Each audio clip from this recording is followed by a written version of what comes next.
session.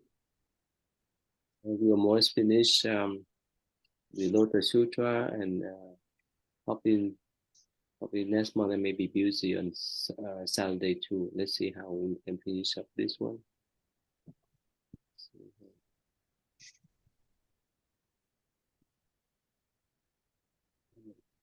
Okay, let's start then. Cô Thu Nguyễn, can you start? Yes, okay.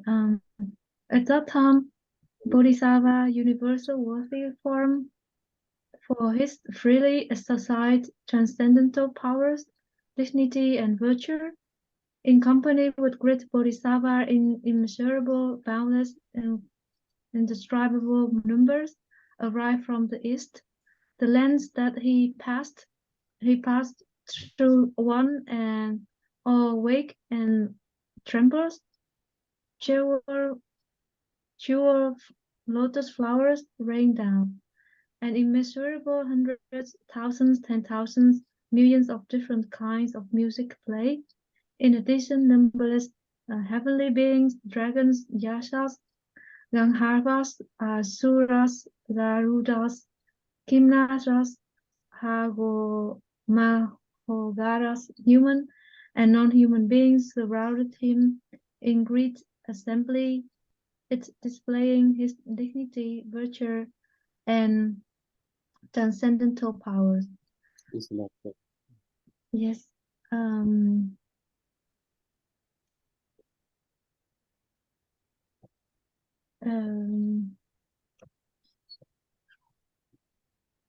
I think in this part we learn that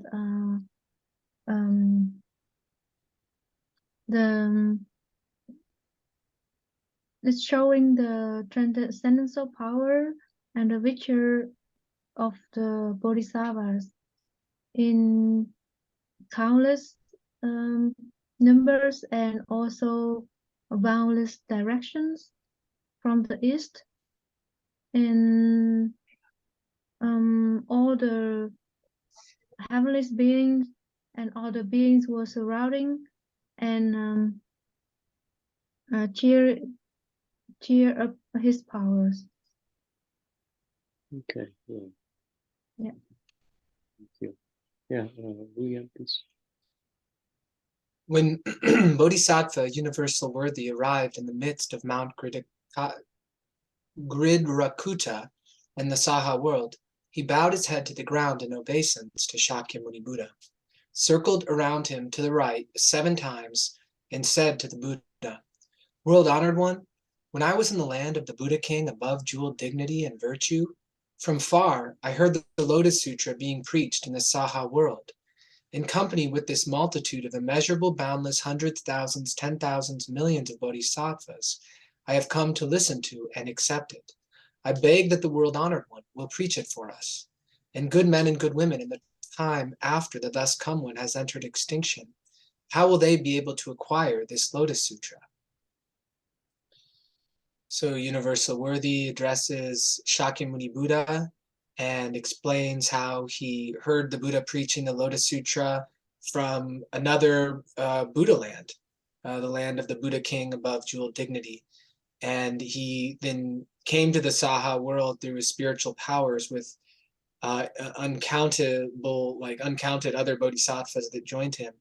And he asks the Buddha, how can people after the Buddha has entered extinction acquire the Lotus Sutra? Yeah, so what do you think in the Mahayana Sutra that is mentioned that there's all kind of beings out there, but in so far we have not found any different human beings yet. What happened? What do you think? Well, there is some discussion of like people who have done either IV or vaporized DMT, where they report these experiences of speaking with beings from other dimensions. And it's interesting because it's been studied a little bit, not huge studies, but enough to see that people experience the same sort of thing, where the sort of beings they meet and they speak with, other people meet and speak with those beings and describe them the same way. So I think really they exist on a more subtle realm, and we're so used to our senses and the grossness of our senses that normally without like tremendous like spiritual purification and purification of our mind, we're just not going to be perceptive enough, I think, to notice them. But perhaps in these like artificially induced states, maybe a door is opening where people can temporarily see them. Not that helps them purify their mind or helps keep them from doing bad deeds or anything. In no way am I saying that that's what people should do, should try to meet those beings. But I think it's suggestive that maybe they're just existing in a subtle realm. Like during the COVID, right? They took some picture image of the virus flying around the air, right? But in our flesh eye cannot see. Yeah. Right? And probably it's worked the same way. For our flesh eye, we can see marks, gluten, and so forth. But for the subtle eye, we cannot see them. Right? We can see them with our flesh eye. They're more subtle, they're more light. Cô Thông Nguyễn, what do you think? Yes, thầy. I think because most people have this body just there's limitation to our eyes and ears, so it does not mean that these other beings are not exist.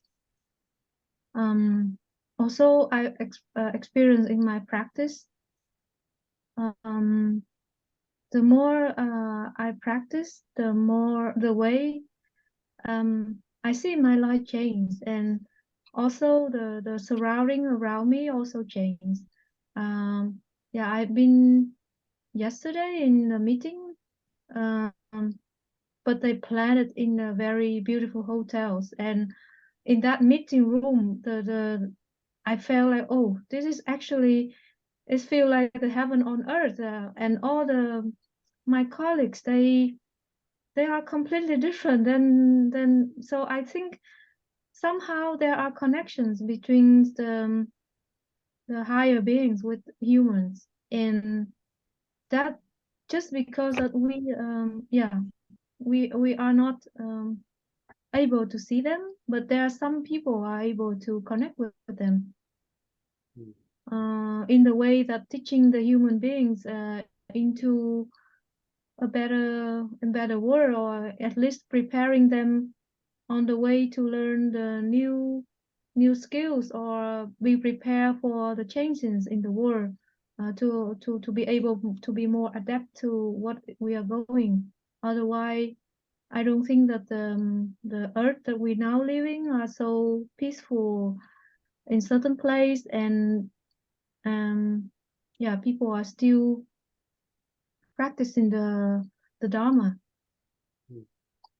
Sometimes while the Buddha was teaching, so he point out that some of his attendants, the one that came to listen to the teaching, that they was similar as the god and goddess in the heaven. Yeah. Also, cô Thông Nguyễn, you work in the nano chip, right? Right. Yeah. It's more for our flesh eye to see, right? You use a microscope to see, right? They're diagram, Yeah. so forth, right? But they, Yeah. right? They we are now making already the chips that less than 5 nanometers, so it is much lesser than our one piece of hair. And I believe that the colleagues who work in this project, they are beyond the thinking of human, because at this moment no other techniques or no other company can create this light that light source that so strong and so precise to producing this. And yeah, and also in the company they have different department in which people are very intelligent in the good way. So they have access to many things that I think yeah, if I don't I truly believe that if I don't practice the Dharma seriously, I would not able to meet them. They are very advanced. Yeah. Yeah, thầy giáo pháp. Yeah, can you read this one, please?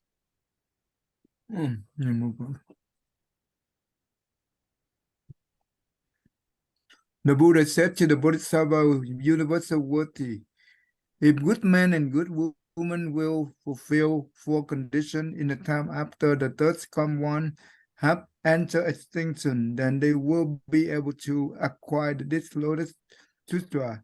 First, they must be protected and kept in mind by the Buddha.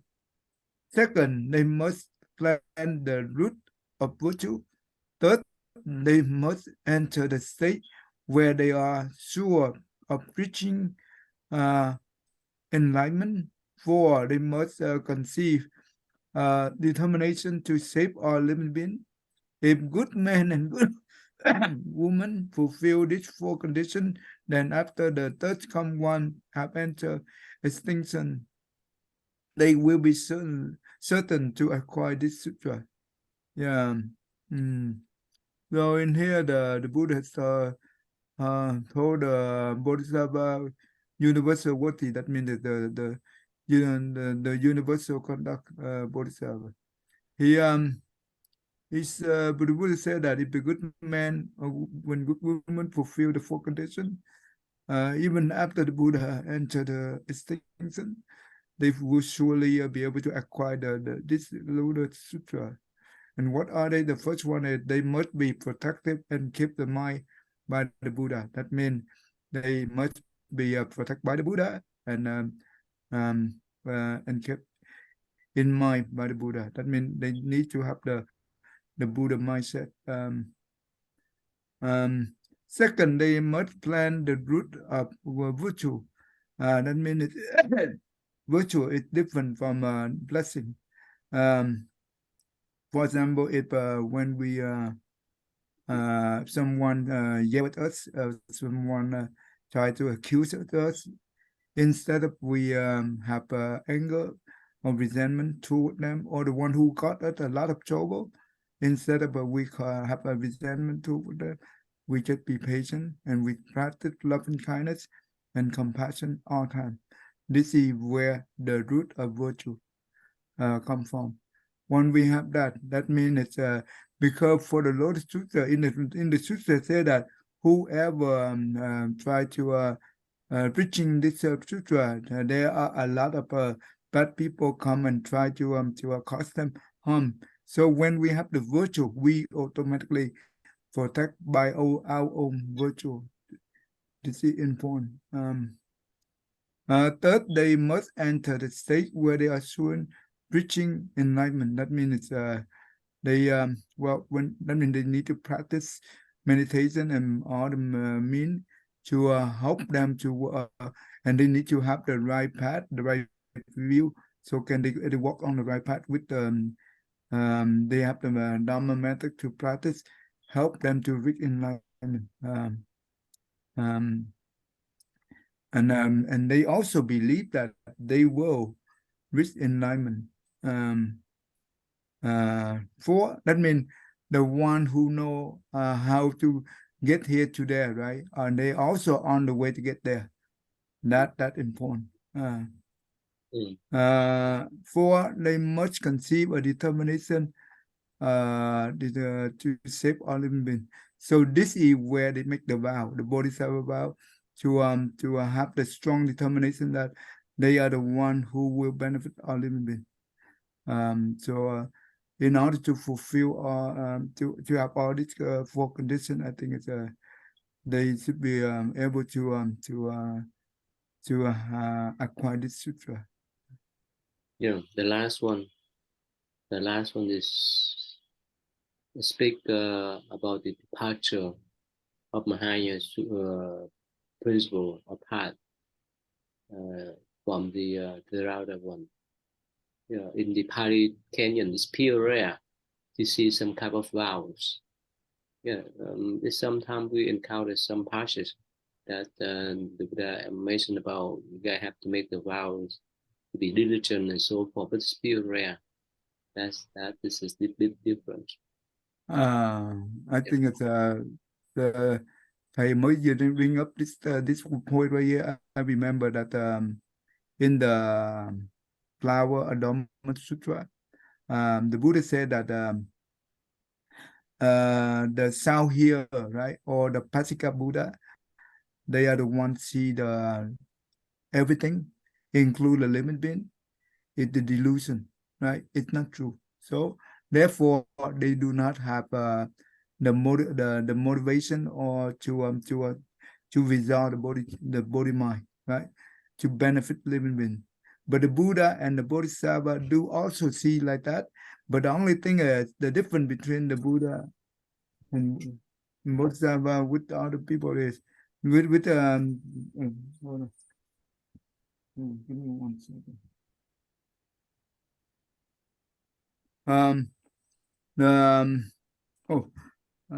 I think it's good. I think they cool. Yes. Oh, can I call you back? I mean, can you? I call you back. Okay. With this number, right? With the name. Okay, thank you. Bye. Okay.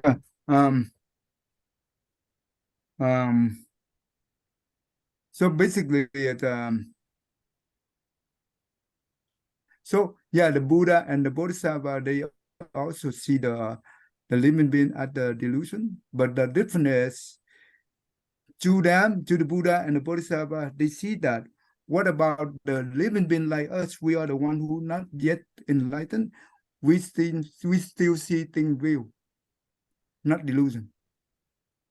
Therefore, because of that, our compassion, Buddha and Bodhisattva never give up on living being. So this is the difference. So that's what I recognize in the Flower Adornment Sutra. Therefore, the Bodhicitta to help us to develop the loving kindness and compassion. This is important. Yeah, illusion. The above, not delusion. Delusion is like ignorance. Delusion. That's Delusion. So illusion. So William, how could we know that we are protected and kept in mind by the Buddha? How could we know then? That's definitely one of the questions I had. But I would think that definitely if one had a like a sincere vision of the Buddha, that might be one thing that could reinforce that or assure them that they are. Or if they're keeping the precepts, they have vowed to do that. In the Lotus Sutra, there's other things, like if you say write out the Lotus Sutra, there's like parts of it where it says if you do this action, you'll be kept in the thoughts, protected and kept in mind by the Buddha. I can't remember the different things, but I think it occurs multiple times in the Lotus Sutra, where they give explanations of what actions would lead to that. I wish I remembered that. Golden Wing, how could we know that we were protected and kept in mind by them then? I think to my experience, whenever I have problems, I got protected, or even I ultimately recite the compassion mantra even when I have a bad dream. Also, I always meet good people in my life who give me good advice. Yeah, I think that's that is for me the sign that I was always protected by the Buddha. As kids, when I felt, my grandmother will, oh, my Buddha, then she took care of me with such a compassionate.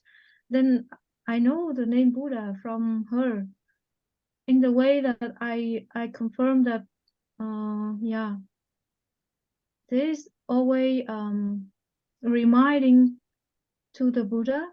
Also in here is the 4 conditions. They must conceive a determination to save all living beings. This is also important, like we said about Mahayana.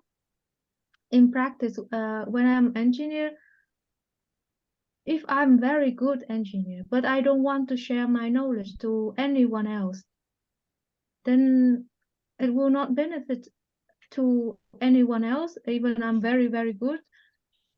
That is for the mundane task.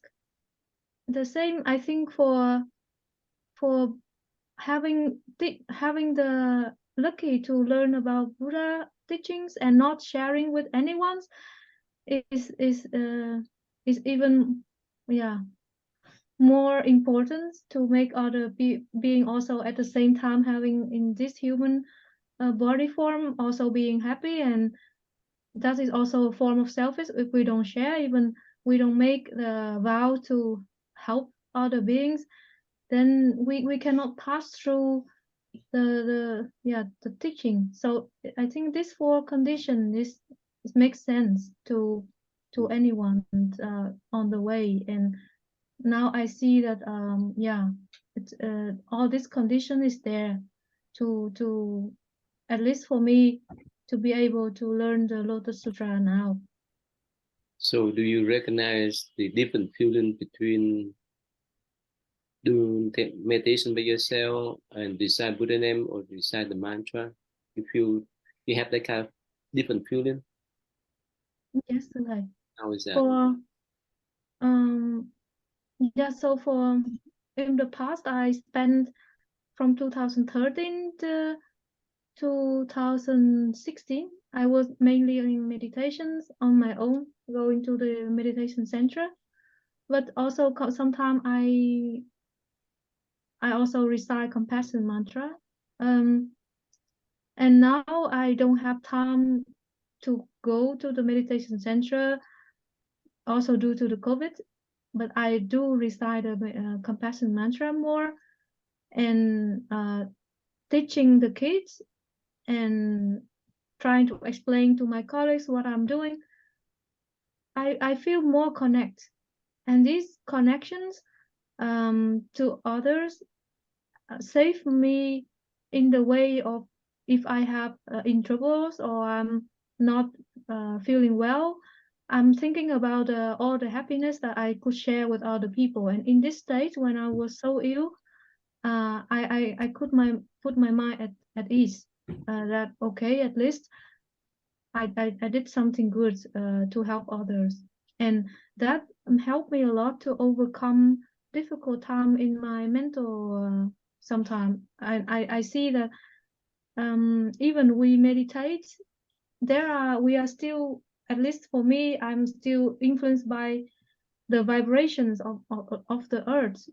Not that if I keep only into meditation, it sounds like I'm blocking myself from growth. So that is the difference. Yeah. Yeah, go ahead, go Nguyễn. You can read this one. Yeah. At that time, Bodhisattva universal, what he said to the Buddha, was honored one in the evil and corrupt age of the last 500 years period. If there is someone who accepts and upholds this sutra, I will ward and protect him, free him from decline and harm.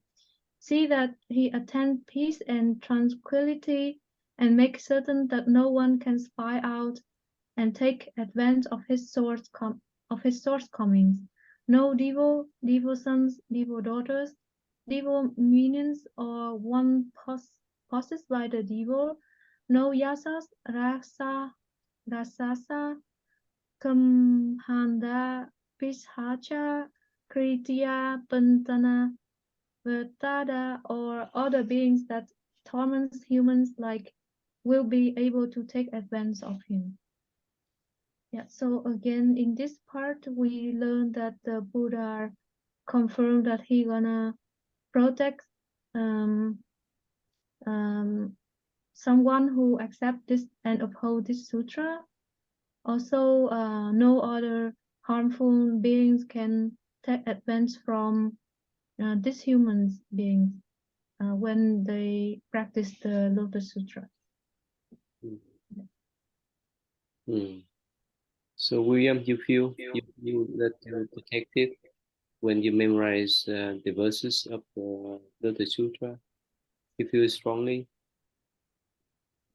Yeah, this was something that was on my mind when I went through that difficulty in Peru a few years back, because I had already started memorizing at that point. And the other people who had done that diet, I found out afterwards that there were some who were still who went crazy and just stayed crazy and are like in mental institutions now. So I had difficulty, but it didn't last that long, and it didn't result in any significant problems. And on the other side, I was actually it became a cause to make me refocus more seriously on learning and practicing the Dharma. And yeah, generally, I feel like in my life, like I've always had in my business, I've always had at least enough. Mm. I've never been in a situation where I couldn't cover things, and there are all sorts of serendipitous events that if they hadn't happened, maybe there would have been a problem, like financially or with the business. And then yeah, in my life too, I feel like I can't recall all of the events, but there seems to be things go pretty darn smoothly most of the time. So you have not taken the Bodhisattva precept yet, right? No, there's periods in my life where I've tried to keep them.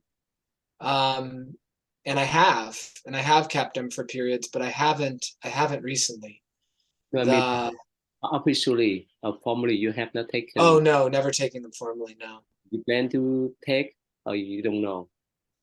I mean, some of it at this point is really hard to keep, like the onions and garlic. Mm-hmm. That one is so difficult to keep. Like if I go out to have dinner with my family, I can't. I couldn't go out to eat. And I mean, being married, I don't know if the Bodhisattva precepts are different for lay people than they are for monastics. Yeah, different. Mm-hmm. Okay. Definitely, for lay people, you still have family. It doesn't matter. Mm-hmm. Different then. Mm-hmm. Yeah. So I do think, I would like to work up to it in the future to where I could take them with like a strong sense that I'll be able to keep them. So kind of gradually working towards it, but I have a lot of distractions. Yeah, probably sometime next year or after that, we may have some kind of ordination for the lay people who want to take the Bodhisattva precept. And if you want to do it and if you're ready, we can make the arrangement. I think it'd be especially cool to like go over them and ask specific questions for maybe the weeks leading up.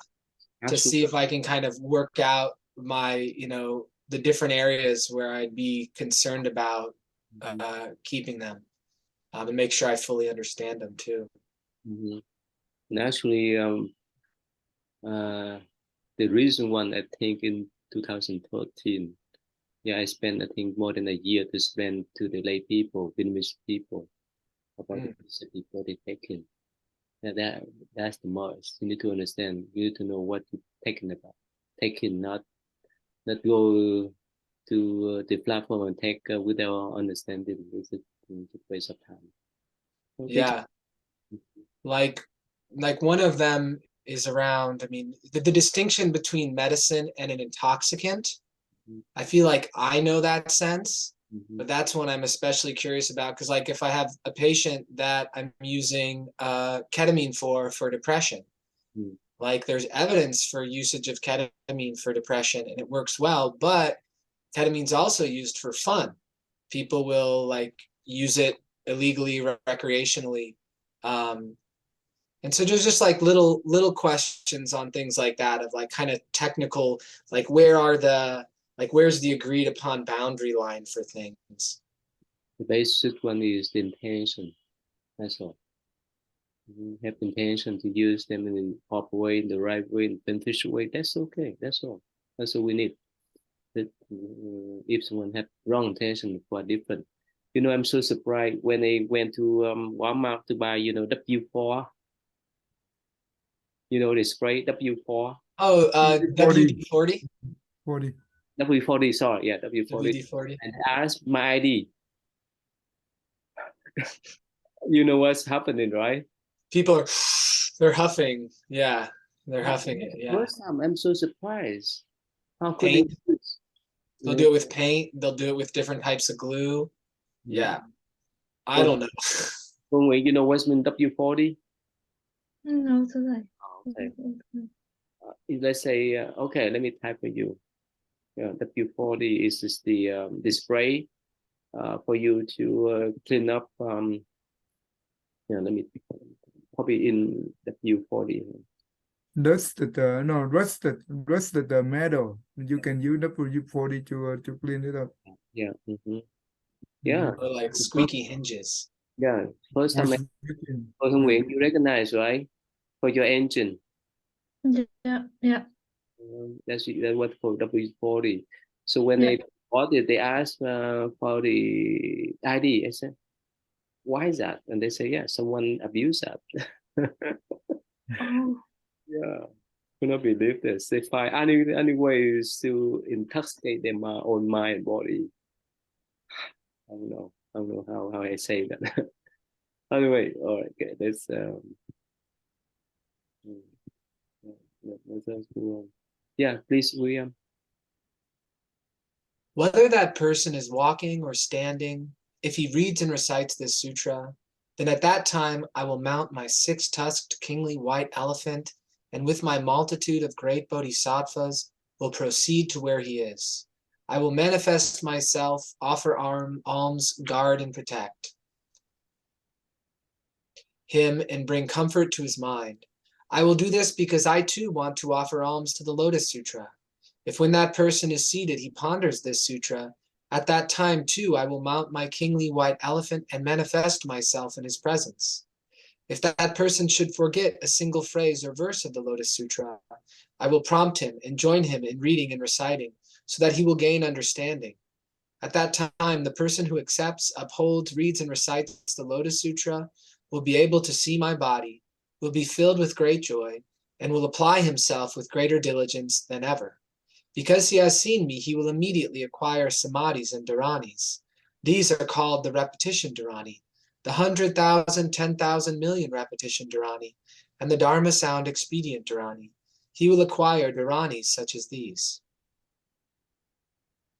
So universal worthy bodhisattva is making a vow, or perhaps he's renewing a vow that he's already made, but saying that if anybody, whether they're standing or sitting, if they are reciting the Lotus Sutra or they're simply pondering it, that he will come to them and support them, cause them to be protected and comfortable. And if they forget a verse, he's going to prompt them, and he'll even join them in reading it so they can understand it better. And if the people practice the sutra, uphold it, they'll be able to see Universal Worthy's body, and it will be, extremely joy. It'll be very joy-inducing for them. And because they've seen him, they'll get samadhis and dharanis. And then he lists the types of dharanis they'll acquire. You know the difference between samadhi and dharani? Yeah, samadhi is a state of meditative absorption beyond effort. And there are like different themed samadhis, which to me is kind of fascinating, that there are like different flavors of that meditative absorption that kind of balance around different aspects of the ultimate law. And then Dharanis, these are they're like mantras. We've talked about this. They have a sort of like magical effect, but they also induce a sort of meditative focus. But I think I forget exactly the distinction between Dharanis and mantras, because mantra means, I think, literally to protect the mind. But I don't remember the definition of Dharani. Thầy giáo pháp, remember the difference between samadhi and dharani? Samadhi, that means the deep concentration. That means the meditation. That ultimately that help you to come out of your mind and be able to go back to the pure nature. And the Rani it's a mantra. It's a secret word that Buddha or Bodhisattva use that as the mean to help living being. When we recite the mantra, each mantra have their own specific function to help us to purify our mind. And also, mantra is just the word that gives the vibration. Also help us to it will protect us when we recite with sincere, and that protect us. So nowadays, especially in the ending Dhamma age, the mantra is so important. So if we only practice meditation without recite the mantra, there is no protection. So we have to keep in mind. Cô Trung Nguyễn, do you know the difference?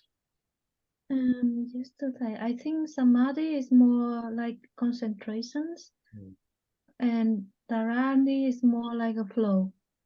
So, yeah, and nonetheless, we are living and affected by the flow. The earth turn and all the kind of flow, energy flow through us. So we need actually both at the same time, to be able to enter the stage. And yeah. So samadhi is the concentrated state of mind, and many different concentration from the coarse one to the subtle one. So this is basically from the self-effort, right, to do meditation by ourselves. The Rani, in Vietnamese we call tổng trì. Tổng, that means the whole, general. The whole in general. Trì, that means recitation. That means we decide, or we focus, or we in tune with them, the sound or the mantra and so forth. So here is related to the other power, that means the power of the Buddha. And also in the Tantric tradition, they say that we need to be with our mind, body, and speech. So whenever speech of my speech and body are in once, that's called tổng trì. That's called dharani. That means we are in tune with ourselves. We are in tune with the whole environment. We're in tune with that kind of recitation. We're in tune with a distinction between ourselves and others. That's called dharani. Yeah. Okay. Yeah, thầy giáo pháp, please.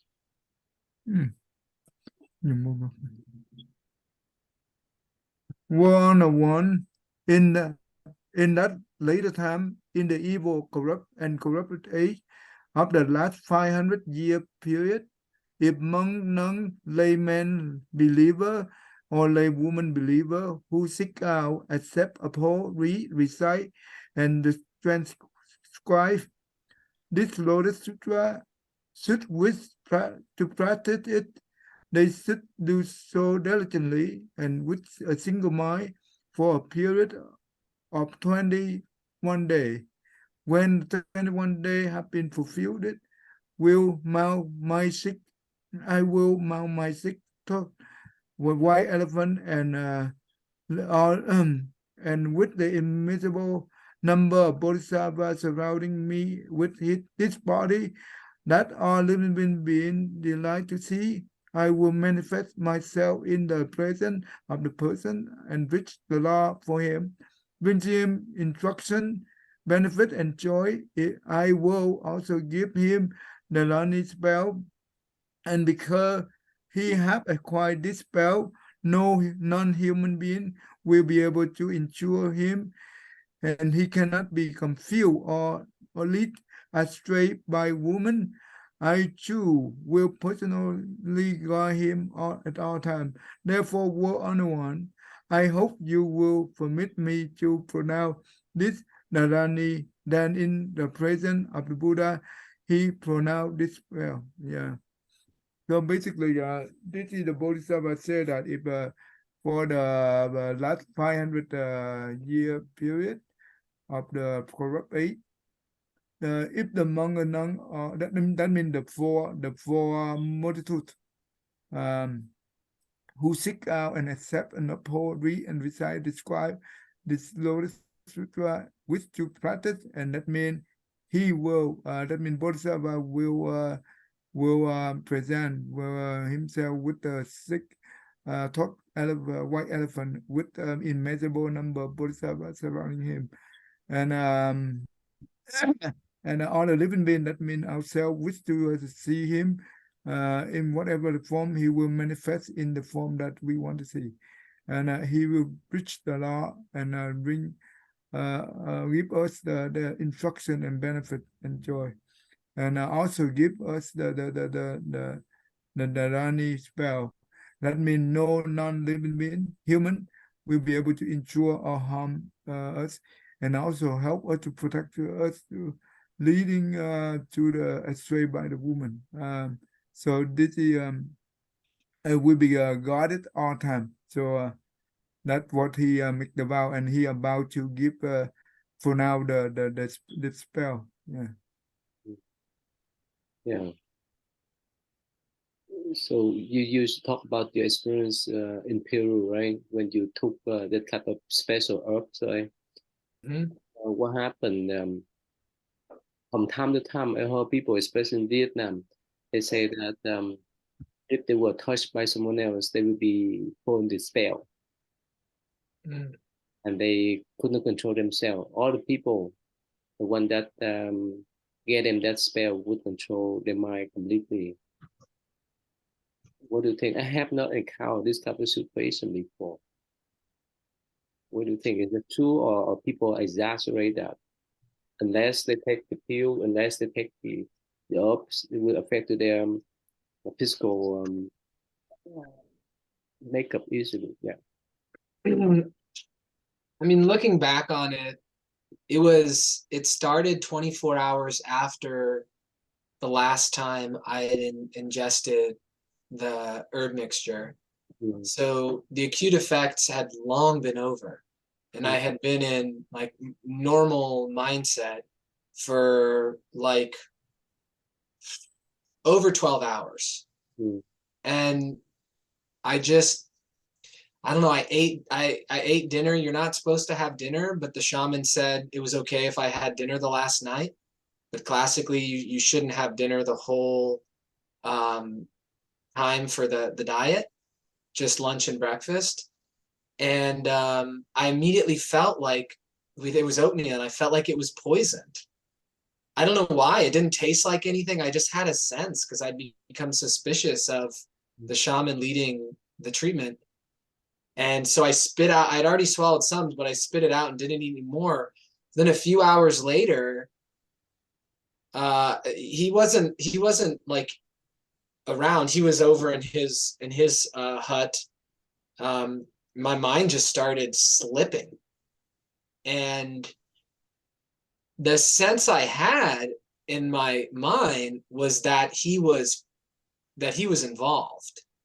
But I don't know that I can trust that, because I had all sorts of some insightful things, some really beautiful things, a lot having to do with like Buddhist themes. But it was so incredibly confusing the whole time, like trying to make sense of what was happening, like what was to blame for this shift. The thing I can come back to is that when I finally got to the emergency room, my potassium was really low.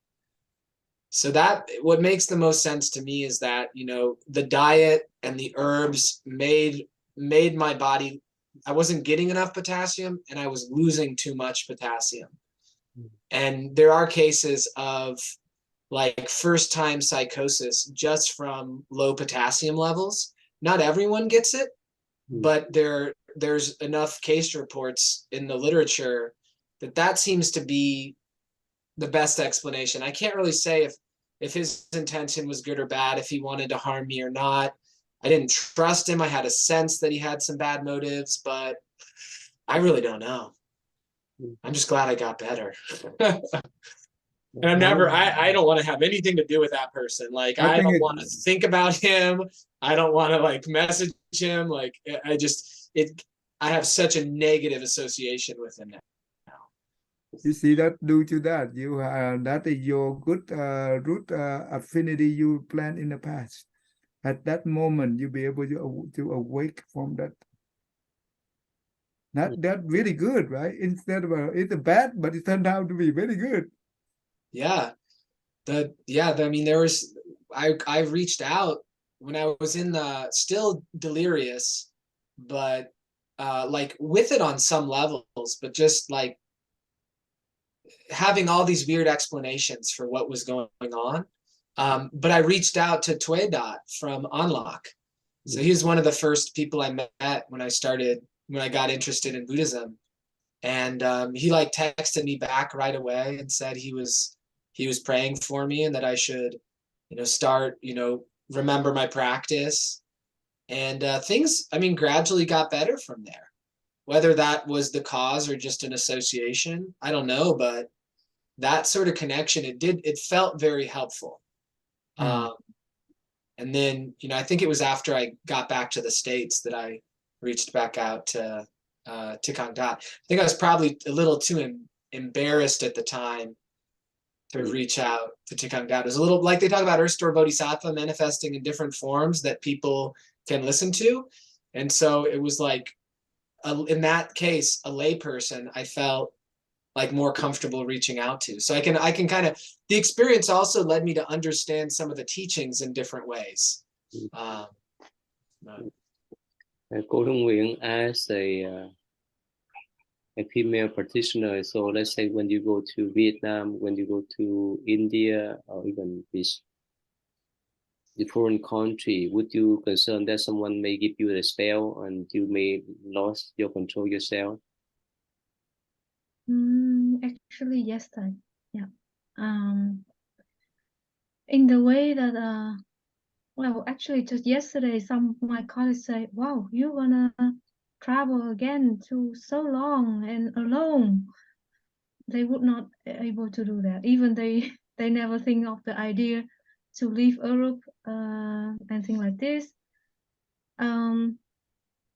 Also, I think I told them confidently, it's okay. I'm born there and I grew up there for 18 years. I saw things from there. Now I live here, although 20 years more than the time I spent in Vietnam, but somehow I know a way to protect myself. I know how to adapt to the local as quick as possible. So for example, I always have Indian clothes on my luggage, my handbag. Actually, the moment I arrive in India, I change my clothes in the airport. that's also one of the thing I learned for myself. And I think there are many people doing spells in the Asia, especially for women. They were talking about the famous bad woman in the past. They actually use spells on men and other husband of other people to keep them coming to them, thinking like this. I also have friends who go to Asia and go back to here and divorce with their wife and girlfriends. So I think there are people there doing these things. But that's why I'm lucky that I know the compassion mantra by heart, also the other mantra also by heart. I keep reminding myself that I should not forget to recite this mantra when I travel. And also, especially India, or be careful when someone give you the drink, when someone Yeah. give you food, or nothing Yeah. but the poison, but they can put something else that you get lost, or get yourself. Yeah, I experienced one time. One time I was in India and in the inside the temple, I met one monk. I think he's from Bhutan, but I think I don't feel a good vibration from this monk, this old monk. And then he told me, "Oh, I don't know wherever you want to go to Bhutan. I can help you with this." And then he invited me to drink a milk, but I say no. I say no. I don't want to go to Bhutan alone. Why I need to go there? Also, I should need a lot of paper, and he invited me to have that drunk, but I said no, and then I left. On the next day, I avoid this person. Yeah. Yeah. Something that you take into your body, you can control it. Yeah. Yeah. So I actually understand now why 2009 my family was really saying no, don't go to India. They did their best to stop me, but yeah, it's if I did not go to India, I think I would not able to come back to Buddhism in the way that, although I have this accident thingy, but after that it's open completely different world for me. So you say the moment that you arrive to Delhi airport, you change to Indian dress. Yeah. So you look Yeah. at so they look at you as an Indian lady. Yep. Oh really? I have all the scarf and I have it at home as well. I Oh, need to wear myself like a high social class there. I speak to them like I am the local there. Don't even think that I don't know here. Yeah. So I keep these clothes for me like protections. Yeah. this is a clever ways to deal with those people over there, right? Yeah. There was a study done looking at what qualities would cause someone who was looking to attack someone, like walking on the street, what qualities would deter them. And they said it was organized quality. So if the person had a sense of like organization and quality about the way they moved and composed themselves, that people get the sense they're more put together, they're going to be more able to like think on their feet and respond intelligently, and they're less likely to attack them, it says. So it makes sense. Yeah, thầy giáo Pháp, sometimes did you tell the student watch out for the candy, right? They can put some kind of intoxicant inside the candy, right? Yeah, especially for the Halloween. But in California, in Washington State, right, or in Colorado, they passed the law to sell the wheat, right? Even to make the candy, right? The candy or the cookie bar. You know that, right, William? Oh, with marijuana, Mm-hmm. you saying? They make candy. Oh yeah, anywhere that marijuana is legal. I mean, now even in pretty much every state, Delta 8 is a legal form of marijuana. And yeah, they have them in gummies, they have them in cookie, yeah, anything you would imagine. So people get stuck with that. So people get addicted with those food, huh? Mhm. They get high. Oh, yeah. Before we go, let me tell you a story.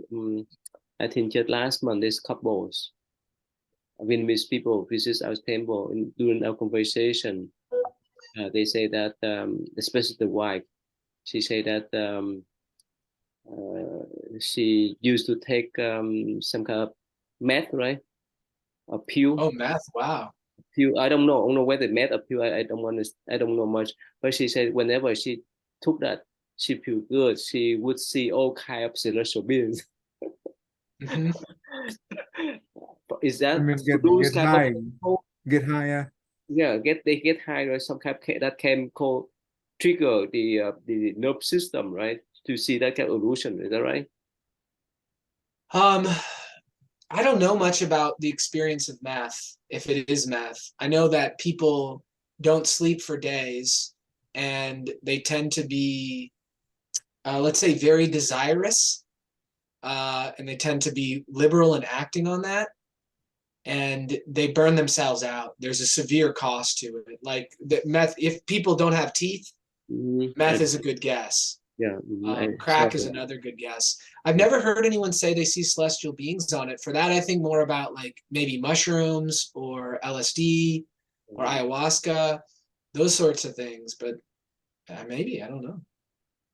Yeah, made me surprised when the husband support that. The husband mentioned whenever she took medicine and drink alcohol, she had different personality.